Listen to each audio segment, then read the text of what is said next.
In this video we are going to discuss about Squarespace dashboard overview. So if I go here and type this one, Squarespace backslash configuration. Now on the left side, as we see on different CMS platforms, this one is the dashboard. First one is the home. If I scroll down here, you can see all the settings. Now after that, if I select this one, website,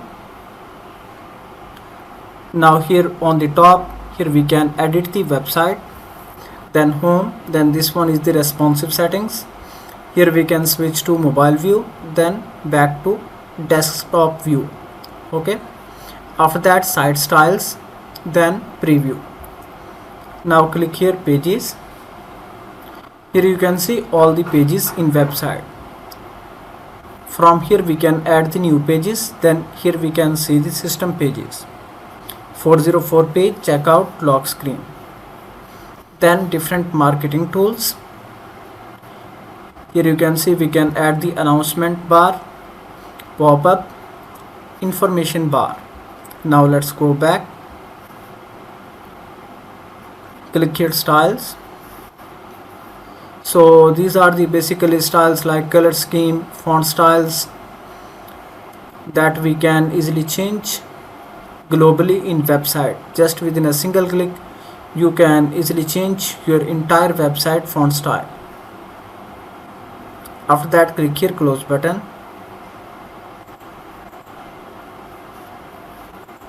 Then exit. Click here assets.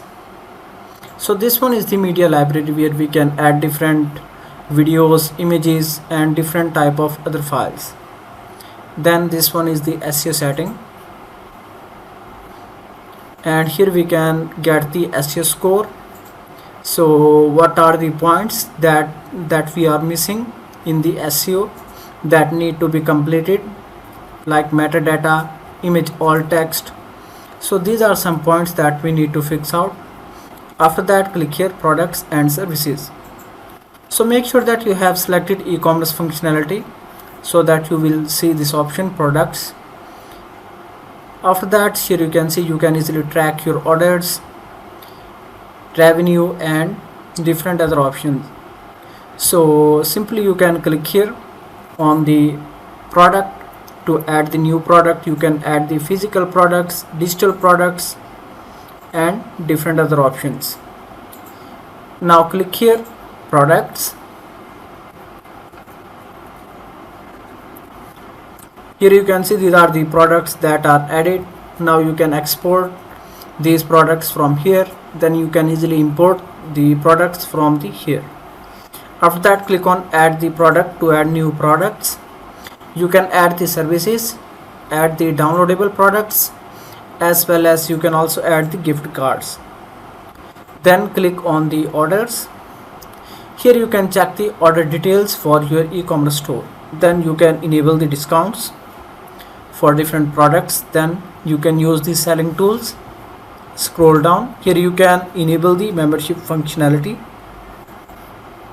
so that the customers can easily purchase a course and anything. So that is for the membership website. Also you can create a schedule your meetings, as well as you can use the invoicing options. You can also enable the donations, as well as you can run the marketing campaigns. You can enable the workflows. Then click here contacts. Here you can see all the contact form submissions on this page for the customers, for the subscribers. Then click here analytics. So this one is the overall report for your website, for your store, where you can see all of the unique visitors, page views, and after that you can easily check the sales and engagements. Okay, this one is the short review. After that, click here settings. So On the first option, website, here you can see the site availability. Then you can select the site languages. Then you can select the regional settings. You can add your time zone, store location. Then you can see this one, cookies. Then scroll down, this one is the favicon. This icon is called the favicon. Then you can enable and add the social links. Scroll down, here you can add the social sharing functionality. Then add the Pinterest save button. Then you can easily import and export your content like products, blog posts and different other things. Then scroll down. Okay, this one is for the SEO perspectives. Then for the image settings, after that click here, domain and email. So this one is for the custom domain. Then customer notifications, so you will get the notifications for the customers. Then selling, marketing, apps. So these are the different apps that you can use. Here you can go and search for any of the app. Simply you need to install it like you install in WordPress and different other content management system platforms. Okay, this one is the short review about the Squarespace dashboard.